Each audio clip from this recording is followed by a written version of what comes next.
ازيكم يا صحابي، عاملين ايه؟ يا رب تكونوا بخير. بيتكلم فيلمنا النهارده عن قصه صداقه نشأت بين بنت صغيره وواحد من التنانين الاسطوريين، والاتنين مع بعض بيواجهوا تهديد خطير بيهدد العالم بتاعهم، وبينطلقوا الاتنين مع بعض في مغامره ملحميه مليانه مخاطر وسحر. وفي وسط ده كله بيكتشفوا اسرار قديمه وقوى خارقه ما كانوش عارفينها. فيلا بينا نطير مع بعض اعزائي المشاهدين في الرحله دي علشان نعرف ايه اللي هيحصل بالظبط. النهارده فيلمنا بيتصنف من افلام المغامره والاكشن والخيال، بس قبل ما نبدا ملخصنا مش محتاج اقول لكم انزلوا اعملوا لايك علشان انتوا اكيد خلاص عملتوه. بيحكي فيلمنا انه من زمن بعيد كانوا البشر عايشين مع التنانين، وكان دايما في مصلحه مشتركه بين الاثنين، وده عن طريق ان التنانين قدرت انها تساعد البشر في انهم يقضوا على صيادين الارواح. ومن وقتها التنانين والبشر عايشين في سلام ومش بتحصل بينهم اي مشاكل خالص، لحد ما جه يوم ومات الامبراطور اللي كان مهتم بالتنانين. ولما جه امبراطور جديد قرر انه يحبس كل التنانين ومنع ان اي حد يتعامل معاهم مهما كان. وبننتقل بعد كده الواحد بيروح يشتري دم التنانين من شخص، ووقتها بيعرفوا انه لو لقى اي حاجه زي دي يجيبها وهو هيبقى يظبطه. وطبعا ما فيش اي حد بيقول لا للفلوس، فالراجل قال له خلاص ماشي، لو لقيت اي حاجه هكلمك ونشوف الدنيا مع بعضينا. في نفس الوقت ده كان في واحد شايل بنت صغيره لسه مولوده بيعتبر، ودخل بيها جوه المكان اللي الناس واقفه فيه، وحط البنت الصغيره على الارض وكان ملبسها سلسله غريبه قوي كده، وراح بعد كده واخد بعضه وماشي مع الراجل اللي اشترى منه دم التنين. ووقتها واحد من رجاله التاجر سمع صوت عيله صغيره بتعيط، قام وخدها وقال للتاجر انه لقاها جوه. ووقتها التاجر قال له خلاص يلا هاتها معانا ونبقى نديها للخادمه ما تبقى تربيها. بس طول الطريق بقى التاجر دماغه صدعت من عياط العيله الصغيره اللي كانت جعانه قوي. واول ما وصل راح التاجر منادى على ما وقال لها خد البنت دي صدعتني انا والرجاله. وقتها ما فرحت بيها قوي وقررت انها تربيها، وعرفت عن طريق السلسله اللي كانت في رقبتها ان اسمها بينج. بنروح بعد كده لواحد اسمه دياو اللي كانت امه عندها مرض مش هيتعالج الا بقوه التنين السحريه، بس دياو ما قدرش انه يجيب القوه دي، وخلاص امه كان المرض امتلك منها. وقتها امه عرفت انه مش لازم يغلط نفس الغلطه بتاعتها ويسيب نفسه طول الفتره دي من غير ما يعالج نفسه من المرض ده. ومرت السنين وكبرت بينج وبقت عارفه ان امها هي ما، والاتنين بقى ماشيين مع بعض، وبينج بقت تساعد ما في اي حاجه بتعملها. وفي يوم كانت ما بتحضر سبت الاكل اللي تروح بيه مع التاجر تاكل بيه التنانين. ساعتها بينج قالت لها ما تخليك انت هنا وانا اروح مكانك، بس طبعا ما رفضت وعرفت انه هيجي عليها اليوم اللي هتعمل فيه كده، بس مش دلوقتي خالص. وراحت مديالها الاكل اللي تروح تاكل بيه الفراخ. وهناك بينج شافت الفار بتاعها اللي اسمه هو، وفضلت تلعب معاها شويه، وراح بعد كده واخداه ورجعت لما تاني. ساعتها ما كانت جهزت نفسها خلاص علشان تمشي مع التاجر، وشالت قفص الاكل على راسها، بس بحكم السن ما كانتش ما قادره تشيل القفص لانه كان تقيل قوي. واول ما مشيت خطوتين ثلاثه راحت وقع على الارض، والاكل اللي كان في القفص راح وقع هو كمان. وهنا راح التاجر متعصب عليها وفضل يزعق لها، وعرف ان لو ما قامتش شالت الاكل اللي وقع منها على الارض هيضربها، بس ما كانت خلاص جابت اخرها. وهنا قرر التاجر انه يضربها، بس بينج راحت واقفاله وقالت له ان هي اللي هتشيل الاكل مكان ما، بس ما يجيش جنبها ولا يعمل اي حاجه. طبعا التاجر واللي معاه ضحكوا على كلام بينج واتراهنوا كلهم مع بعض على ان بينج هتقدر تشيل القفص ولا لا. وشالت بينج القفص على راسها بالرغم من ان ما كانت صعبان عليها بينج قوي وما كانتش عاوزاها تشيل اي حاجه. ومشي بينج مع التاجر لحد ما وصلوا المكان اللي فيه التنانين. ووقتها التاجر بيتكلم مع التنانين وبيعرفهم انه بيعمل كده بناء على المعاهده اللي حصلت بينهم زمان. ولما جه التاجر يرمي الاكل وقتها شافت بينج الفار بتاعها هو، ولما حاولت انها تنقذه قبل ما يقع ما عرفتش. وهنا التاجر راح قال لها يلا امشي من المكان بدل ما تقعي للتنانين وساعتها مش هيسموا عليك.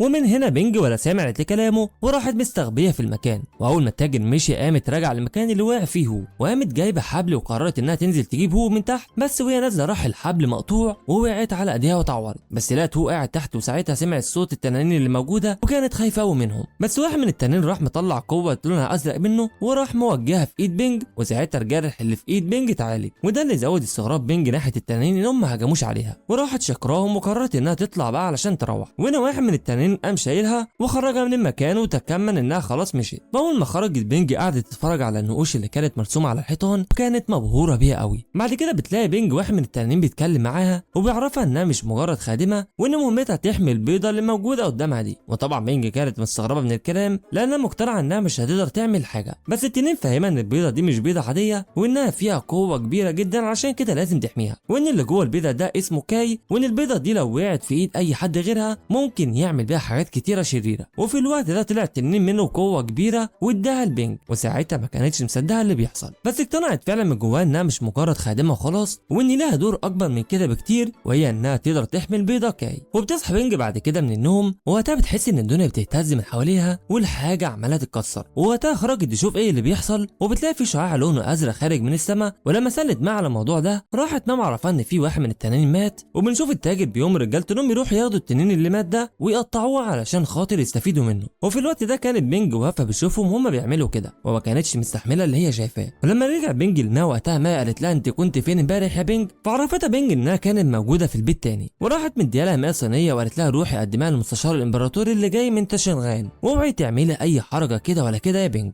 واول ما دخل بينج كان قائد الحرس بتاع الامبراطور بيتكلم مع دياو على انهم محتاجين القوه السحريه بتاعه التنين دانزي علشان خاطر يعالجوا الامبراطور. وهنا دياو عرفوا انهم لازم يفكروا في خطه يعملوها في اسرع وقت علشان خاطر ينفذوا اللي في دماغهم. وفي الوقت ده كانت بينج واقفه وسمع كل حاجه، ولما حطت الصينيه اللي كانت معاه وقتها هو كان واقف بياكل قدام بينج، ولما جاب بينج تاخده راح دياو قافل عليه وكان هيخلص عليه، بس بينج استخدمت القوه السحريه اللي عندها وبعدته عنه. وهنا فهم دياو ان بينج تبقى من حرس التنين وان القوه اللي عندها دي عن طريق التنانين. وهنا راح دياو مفهم قائد الحرس انهم علشان خاطر يقدروا يخرجوا دانزي لازم ياخدوها معاهم، وبكده دانزي يعمل كل اللي هم عاوزينه منه. واول ما وصلوا لدانزي ما كانش في الاول راضي يخرج لحد ما دياو راح جاب حاجه كده وحطها على رقبه بينج وعرفوا ان لو ما عملش اللي هم عاوزينه هيقتلها. بس طبعا دانزي وقتها راح متعصب علشان خاطر خايف على بينج، ودياو لما حس كده راح قايل له بكره تخرج من على الجنود من غير اي حاجه علشان انت عارف لو عملت حركه كده ولا كده بينج معانا. وتاني يوم فعلا خرج دانزي مع الحراس وكانوا رابطينه بعدد كبير قوي من السلاسل علشان خايفين منه لا يعمل اي حاجه. ووقتها كان دياو معاه بينج واقف ماسكها وبيتفرجوا على الحراس وهم عاملين يزقوا دانزي جامد وبيعذبوه، والموضوع ده اثر في بينج جامد وكان دانزي صعبان عليها قوي لحد ما قررت انها تساعده وراحت مخرجه طاقه كبيره قوي منها هزت بيها المكان كله. واللي حصل ده استغله دانزي وقام طاير من الحراس ومعاه البيضه السحريه وفضل يحاول انه يديها لبينج لحد ما قدر يعمل كده فعلا. وبعدها بينج خدت البيضه السحريه وهربت مع دياو، وساعتها كل الحراس اللي كانوا موجودين فضلوا يجروا وراها علشان ياخدوا منها البيضه السحريه، بس بينج فضلت تجري منهم وفي نفس الوقت كان دينزي اللي يهرب هو كمان من الحراس. بس ساعتها بالله دياو واقف لبينج واول ما شافها وهي بتجري راح رمى عليها حشره على رقبتها خلتها تفقد الوعي وما تقدرش تتحرك من مكانها، وقدر هو بعدها يمسك البيضه السحريه. وكان دياو عارف ان دينزي هيجيله لما يعرف ان بينج في خطر، وفعلا اللي توقعه دياو حصل وجاله دينزي وعينيه مليانه غل وانتقام. وفي الوقت ده راح قايل له دياو انا هرمي البيضه السحريه وبينج وورينا تقدر تنقذ انهي واحد فيهم، وراح رامي الاتنين من فوق. وهنا قام جاري دينزي بكل سرعته وطار علشان خاطر يلحق بينج قبل ما تقع على الارض. وساعتها دياو قدر انه ياخد البيضه السحريه وكان فرحان انه ضحك على دينزي وخد منه البيضه، بس في نفس الوقت كان دينزي رجع له علشان خاطر ياخد منه البيضه. بس قائد الحراس لما شاف امر الجنود انهم يضربوه وقام ضربه لقائد الحرس بسهم في جناحه. وهنا قرر دينزي انه يبعد عن المكان بسرعه علشان خاطر بينج وهو ما يحصلوش حاجه. وفي اللحظه اللي كان دياو فرحان انه خلاص امتلك البيضه السحريه ساعتها جاله قائد الحرس وقال له هات البيضه السحريه علشان خاطر تديها للامبراطور، برغم من ان دياو عاوز يخلي البيضه السحريه معاه لانه عارف هي بتعمل ايه، بس ما قدرش يعمل كده لما لقى قائد الحرس مصمم انه ياخد البيضه السحريه للامبراطور. وبنرجع مره تاني لدينزي اللي فضل طاير ومعاه بينج، وبعد كده وقفوا علشان خاطر يستريحوا. ساعتها عرفته بينج انها لازم تروح البيت بسرعه علشان خاطر ما تقلقش عليها، بس دينزي عرفها انه خلاص لازم تنسى حياتها القديمه دي خالص علشان دلوقتي هي بقت مختاره انها تحمي البيضه السحريه. وطبعا بينج ما كانتش عارفه تفرح ولا تعمل ايه، بس الفكره عجبتها وفضلت بقى طول ما هي ماشيه مع دينزي تساله على اللي بيحصل. وان راح معرفها دينزي ان القوه السحريه عندها اسمها طاقه تشي، وان الطاقه دي مش بتيجي لاي حد كده وخلاص. وهنا فهمت بقى بينج ان عندها الطاقه دي وقررت انها تساعد وتسمع كلام دينزي في اي حاجه يطلبها منها. وبعد كده وهم ماشيين راحت بينج سارت دينزي وقالت له واحنا دلوقتي كنا رايحين فين، فعرفها انهم رايحين لقصر الامبراطور علشان ياخدوا البيضه السحريه من هناك، وفي طريقهم كان في جسر لازم يعدوه علشان يوصلوا للناحيه الثانيه. وقتها بينج كانت ماشيه عليه وهي خايفه قوي لا يقع بيها. وهنا قرر دينزي انه يمشي على الجسر هو كمان، ووقتها زعلت له بينج وقالت له الجسر مش هيستحملنا احنا الاثنين وهيقع. وفعلا لسه ما كملتش كلامها وراح الجسر بدا يقع، وكانت بينج بتحاول انها تنقذ نفسها لحد ما استخدمت القوه السحريه اللي عندها وطلعت وقفت الناحيه الثانيه. واول ما جالها دينزي راح قال لها ان هو اللي عمل الموضوع ده كله علشان خاطر يعلمها ازاي تعتمد على نفسها. وطبعا كانت بينج متضايقه من اللي عمله دينزي، بس بعد ما اتكلم معاها فهمت هو ليه عمل معاها كده. بنرجع مره ثانيه لقائد الحرس ودياو اللي راحوا للامبراطور وادوا له البيضه السحريه. واللحظه الثانيه الامبراطور كان تعبان واول ما استمد القوه السحريه اللي في البيضه بدا يفوق شويه. وهنا راح دياو قايل للامبراطور انه ممكن يستخدموا المخطوطات القديمه في انهم يفهموا يعملوا ايه بالبيضه دي علشان ما يدخلوش نفسهم في متاهات، بس الامبراطور عرفوا ان دي حاجه ما تخصهمش وانه بيشكرهم على اللي هم عملوه. وبنرجع بقى للمكان اللي قاعد فيه وبيتكلم عن الحشرات اللي مربيهم وبيكبر دماغه من الحاجات دي. ولما بيرجع دياو بيروح يتكلم على الخادم بتاعه اللي بيبقى اسمه وانج، وساعتها وانج اول ما بيشوفه بيقول له شكلك قضيت اجازه حلوه قوي يا مولاي. بس دياو عرفوا انه ولا عمل اللي هو بيقول عليه ده، لانه بيفكر ازاي انه يكون من ضمن الالهه. وراح منادى على وينج وعرفوا انه يعمل خطه علشان خاطر يلاقي البيضه السحريه وهو اللي هيساعده في الخطه دي. وطبعا وينج وافق من غير تردد وعرفوا انه معاه في اي حاجه يطلبها منه. في نفس الوقت كانت بينج ودينزي وصلوا لمكان قريب من قصر الامبراطور، ووقتها دخلوا المكان مليان رسومات على الحيطه. ولما سالت بينج عن الرسومات دي وقتها عرفها دينزي ان الرسومات دي بتوضح اللي حصل زمان بين التنانين. بعد كده بيجي له وينج علشان خاطر يتكلم معاهم، واول ما شافوا دينزي راح مخبي بينج وراه علشان خايف عليها منه. بعدها بيتكلم وينج مع دينزي وبيفكروا بيه زمان، وبيقولوا انه كان من حراس التنانين وانه جاي هنا علشان خاطر يساعدهم يخشوا القصر بكل سهوله. وبعدها بدا وينج ينفذ الخطوات بتاعه دياو اللي متفق معاه عليها. وفضل وينج يتكلم مع بينج علشان خاطر يعرف معلومات عنها، بس بينج عرفته انها ما تعرفش اي حاجه عن اهلها غير انها معتبره مال ربتها امها، غير كده ما تعرفش اي حاجه تاني. وبعد كده خدها وينج علشان خاطر يعلمها ازاي تستخدم القوه السحريه اللي عندها. بعدها بيروح واخدها وينج وبيدخلها القصر، وفي نفس الوقت كانوا الحراس شايفين دينزي وهو جاي عليهم من بعيد. وبتستغل بينج فرصه ان مفيش حد مركز معاها وبتخش القصر جوه بكل سهوله. وفي اللحظه اللي كان فيها دينزي عمال يهجم على الجنود، ساعتها بينج قامت داخله على الامبراطور وقدرت انها تاخد منه البيضه السحريه. وطبعا علشان الامبراطور كان عيان ما قدرش يعمل معاها اي حاجه وسابها تعمل اللي هي عاوزاها وهو واقف يتفرج عليها. ولما جت بينج تهرب بقى وقتها الجنود وقائد الحراس شافوها، فراحت راميه بينج الشنطه اللي كان فيها البيضه السحريه. ولما جريت منهم بينج وقتها الجنود طلعوا ياخدوا البيضه السحريه، بس كلهم جالهم حاله من الصدمه لما جه يفتح قائد الحرس الشنطه وما لقاش فيها البيضه السحريه. ولما كانت بينج واقفه مستخبيه راح جايه بيهجم عليها واحد من الجنود وقدرت انها تحصل عليه. وفي الوقت ده جه ابن الامبراطور وخد من بينج البيضه السحريه وضربها بالقلم، بس طبعا بينج ما سابتش حقها وراحت ضربها في وشه هي كمان وخدت منه البيضه ومشيت. وبتروح بينج تدي البيضه السحريه لوينج علشان خاطر يمشوا، بس وقتها لقت دياو قدامها وراح حادف على الحشرات بتوعه وراح مغمى عليها. بس قبل ما يمشي وينج مع دياو راح مشرب بينج ماده علشان تفوق. وكل اللي حصل ده مش بيكون دينزي عارف لانه واقف في المكان اللي ورا القصر. وبنلاقي بعد كده دياو بيستخدم القوه السحريه اللي في البيضه علشان خاطر يبقى واحد من الالهه، وبيفضل يقول فينك يا ماما تشوفي ابنك دلوقتي بعد ما يبقى من الخالدين. وفي نفس الوقت ده كان قائد الحرس وصل هو والجنود اللي معاه البنج، بس بينج بتقول له على كل حاجه وبتعرفوا ان دياو سرق منها البيضه السحريه. فقام واخدها قائد الحرس المكان اللي المفروض هيلاقي فيها دياو. وفي اللحظه دي كان بدا دياو يعمل الطقوس بتاعته اللي هيتحول بيها، واول حاجه عملها قام خلص على وينج عن طريق الحشرات بتاعته. ولما وصلت بينج هناك هي والقائد الحرس وشافت وينج مرمى على الارض، وقتها قررت انها تساعده وفوقته مره ثانيه عن طريق القوه السحريه. وهنا كانت بينج عاوزه تخش توقف دياو عن اللي هو بيعمله، بس وينج منعها وقال لها اوعي تخش جوه مهما حصل. بس هنا قائد الحرس هو خد قرار انه يخش جوه، بس اول ما دخل جوه راح متحول لراجل كبير. وبنشوف عدد دياو بيتحول لوحش ضخم. لا ومش بس كده،